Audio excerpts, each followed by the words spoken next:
ஒரு முதலமைச்சர் தமிழகத்தை மாற்ற முடியுமான்னு கேட்டீங்கன்னா கண்டிப்பா முடியாது. முதலமைச்சர் இருக்கக்கூடிய 35 கேபினெட் அமைச்சர்கள் மாற்ற முடியுமான்னு கேட்டா கண்டிப்பா முடியாது.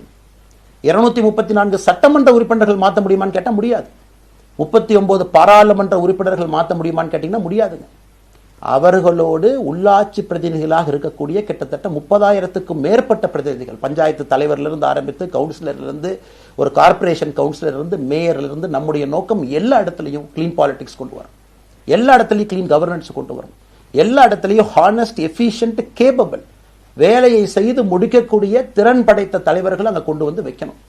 அதே நேரத்தில் பாலிடிக்ஸ் என்பது ஒரு ஃபேமிலிக்கு மட்டுமல்ல, தொடர்ந்து நாம மட்டும் இருப்போம் அப்படி இல்லைங்க. நம்ம இயக்கம் கட்சியாக மாறும் பொழுது உங்கள்கிட்டலாம் பேசி நம்ம டேர்ம் லிமிட் கொண்டு வரோம்.